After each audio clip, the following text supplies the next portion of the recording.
नमस्कार दोस्तों, स्वागत है आज की एक नई वीडियो में। दोस्तों आज की वीडियो बहुत ज़्यादा खास होने वाली है क्योंकि इस वीडियो में मैं आपको वो टॉपिक बताऊंगा जिनको आप पढ़ करके साइंस में पूरे 70 में से 70 ला सकते हैं। जी हाँ दोस्तों, 70 में से 70 आप ला सकते हैं अगर इस वीडियो में बताए जाने वाले प्रत्येक टॉपिक को आप बोर्ड एग्जाम से पहले कंप्लीट कर लेते हैं तो चलिए दोस्तों, बिना देरी के हुए वीडियो को शुरू करते हैं। बस मैं जितने टॉपिक बताता जाऊँ प्रत्येक चैप्टर के उतने टॉपिक आपको पढ़ने हैं। पहले आपको बोर्ड एग्जाम से पहले इतने टॉपिक कंप्लीट कर लेने हैं, उसके बाद ही आपको अदर टॉपिक्स पर ध्यान देना है। ठीक है, तो चलिए दोस्तों शुरू करते हैं बिना देरी किए हुए। तो देखिए यहाँ पर पहले चैप्टर का, यानी कि मैं प्रत्येक चैप्टर का फिजिक्स और जो है केमिस्ट्री और बायोलॉजी सभी का बताऊंगा। ठीक है ना, कि कौन कौन से टॉपिक इंपॉर्टेंट है जो पिछले सालों में बहुत ज़्यादा पूछे गए हैं। ठीक है, यानी कि अब ये समझ लीजिए कि यहाँ पर जो टॉपिक मैं बता रहा हूँ उसके यहाँ पर 70 से 80% चांस है कि बोर्ड एग्जाम में आ सकते हैं, बहुत ज़्यादा खास हैं। ठीक है ना, तो चलिए शुरू करते हैं। तो देखो पहला यहाँ पर पहले चैप्टर का जो मोस्ट इंपॉर्टेंट टॉपिक है वो है उपचयन तथा अपचयन। देखो इन दोनों अभिक्रियाओं में अंतर भी पूछ लेता है और कभी कभी इन दोनों को अलग अलग पूछ लेता है कि उपचयन को परिभाषित करो और अपचयन को परिभाषित करो। ठीक है, या फिर इन दोनों में अंतर पूछ लेता है। देखो ऊष्माक्षेपी तथा ऊष्माशोषी ये दोनों भी मोस्ट इंपॉर्टेंट अभिक्रियाएं हैं। ठीक है, उसके बाद विकृत गंधिता क्या है इसके बारे में पढ़ लें। देखो आपको तैयारी कैसे करना है मैं वो बता दूं। ठीक है, यहाँ पर ये जो टॉपिक मैं बता रहा हूँ सिंपली आपको यूट्यूब पर जाना है और सर्च करना है कि विकृत गंधिता क्या है। ठीक है, उसके बारे में आपको वीडियोज आ जाएंगी, डिटेल से उसको समझ लो। ठीक है, फिर उसके बाद कॉपी पेन निकालो और उसको लिखना शुरू कर दो। ठीक है, नोट्स बनाओ, अपना शॉर्ट नोट्स बनाओ जिसमें मेन चीज़ आपको लिखना है, पूरा आपको नहीं लिखना है। ठीक है, और उपचयन अपचयन क्या है सब के बारे में डिटेल से, यानी कि आपको यूट्यूब पर इनकी वीडियोस देखना है और प्रत्येक टॉपिक को यूट्यूब पर पढ़ करके आपको कॉपी पर लिखना है सीधा सा। ठीक है ना, किताब पढ़ने में आपको टाइम बर्बाद नहीं करना है। उसके बाद देखो रासायनिक समीकरण क्या है इसके बारे में जान लेना है, रासायनिक समीकरण को संतुलित करना सीख लेना है। ठीक है, क्योंकि यहाँ से 1-2 अंक आपके बन जाएंगे। उसके बाद देखो अब मैं कह दूं कि पहले चैप्टर में आपको इसके अतिरिक्त कोई भी टॉपिक नहीं पढ़ना है, इनमें से कोई ना कोई आपके एग्जाम में जरूर आएगा। ठीक है, दूसरा दोस्तों उदासीनीकरण अभिक्रिया मोस्ट इंपॉर्टेंट है, 2 अंक का आएगा। उसके बाद है प्लास्टर ऑफ पेरिस के उपयोग आपको पढ़ना है, बनाने की विधि भी पढ़ना है, गुणधर्म भी आपको पढ़ना है। ठीक है, धावन सोडा हो गया, बेकिंग सोडा हो गया, विरंजक चूर्ण हो गया, ये 3-4 के आपको बनाने की विधि, सूत्र एवं उपयोग पढ़ लेना है। ये बहुत ज़्यादा खास है दोस्तों, क्योंकि हर वर्ष एग्जाम में इनके बिना तो पेपर बनता ही नहीं है, ये समझ लो। ठीक है ना, अब तीसरे चैप्टर में आ जाइए, धातु तथा धातु में यहाँ पर आपको सक्रियता श्रेणी के बारे में डिटेल से पढ़ना है। ठीक है, कौन कौन से कहाँ कहाँ पर तत्व स्थित हैं उसके बारे में भी आपको पढ़ना है।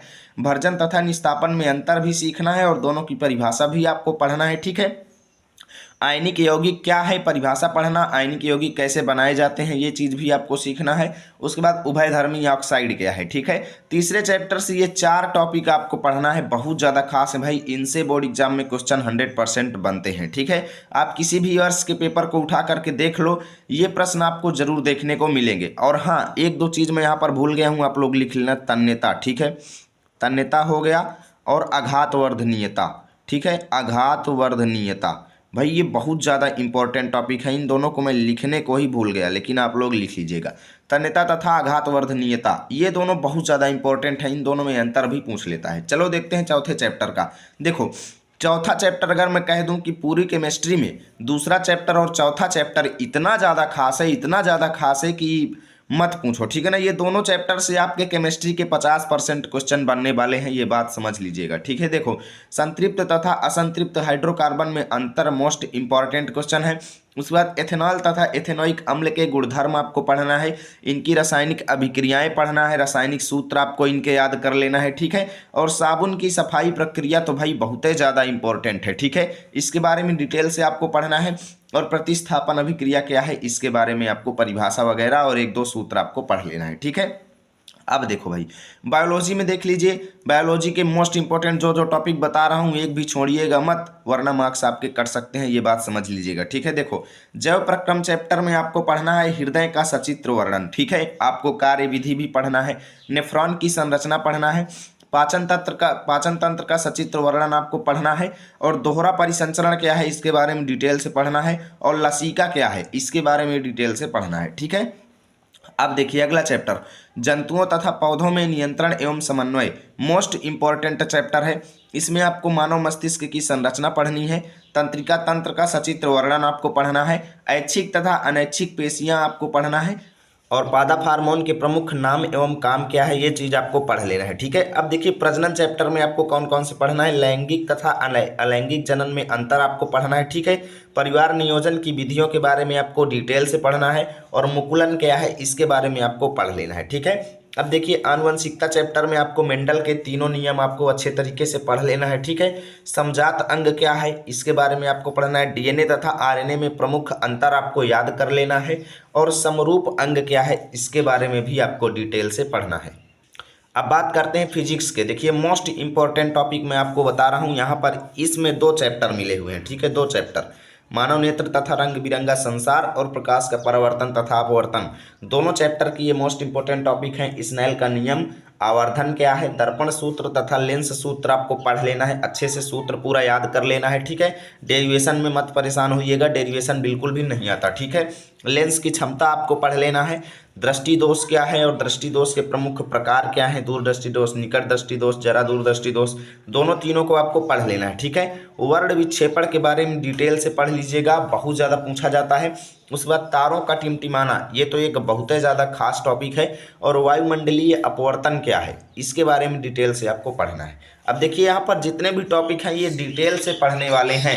इन टॉपिक्स को अगर आप छोड़ेंगे तो फिर एग्जाम में आपके मार्क्स कटने ही कटने हैं। ठीक है, विद्युत में देखिए ओम का नियम पढ़ना है, प्रतिरोधकता किस बात पर निर्भर करती है और प्रतिरोधकता है क्या, ये चीज़ें आपको पढ़ना है। और प्रतिरोधों का संयोजन जैसे पार्श्व क्रम और श्रेणी क्रम, दोनों को आपको इनका डेरिवेशन भी आपको करना पड़ेगा। ठीक है, क्योंकि डेरिवेशन इनका पूछा जाता है और इनसे संबंधित आपसे क्वेश्चन भी पूछे जाते हैं, तो डेरिवेशन आपको करना पड़ेगा। उसके बाद विद्युत धारा के चुंबकीय प्रभाव में आपको परिनालिका के बारे में डिटेल से पढ़ना है। फ्लेमिंग के बाएं हाथ और दाएं हाथ दोनों नियम पढ़ना है और विद्युत मोटर तथा जनित्र के बारे में आपको पढ़ना है। ठीक है, और जनित्र तथा विद्युत मोटर के उपयोग आपको पढ़ लेना है। और चुंबकीय क्षेत्र रेखाएं क्या हैं, ये किन बातों पर निर्भर करती हैं, ये चीज़ आपको डिटेल से पढ़ना है। उसके बाद आ जाइए पर्यावरण में, आपको पर्यावरणीय समस्याओं से रिलेटेड क्वेश्चन एग्जाम में आएंगे, जैसे जल प्रदूषण हो गया, ओजोन परत का अपक्षय हो गया। ठीक है, जैव निम्नीकरणीय तथा अजैव निम्नीकरणीय पदार्थों के अंतर आपसे पूछ सकता है और संसाधनों से संबंधित प्रश्न आपसे पूछ सकता है। और कहने का मतलब यही है कि हमारा पर्यावरण से जितने भी प्रश्न आएंगे आप लोग उन्हें बना करके सॉल्व कर लेंगे, क्योंकि वो ईजी होते हैं। ठीक है, तो यहाँ से जो है आप लोग इसका PDF चाहते हो तो टेलीग्राम पर जाना, लर्न विथ आरपी लिखना, हमारा चैनल आएगा, उसको ज्वाइन करना, वहाँ पर आप लोगों को ये PDF मिल जाएगी। और इतना आपको बचे हुए 2 महीने में बेहतर तरीके से पढ़ना है और 1 महीने में अच्छे से पूरा रिवीजन कर लेना है। साइंस में आपके 70 में 70 आएंगे, मैं ये गारंटी के साथ कहता हूँ। ठीक है, वीडियो अच्छी लगी है तो लाइक और शेयर जरूर करना। मिलेंगे आपके साथ अगले वीडियो में, तब तक के लिए जय हिंद, जय भारत।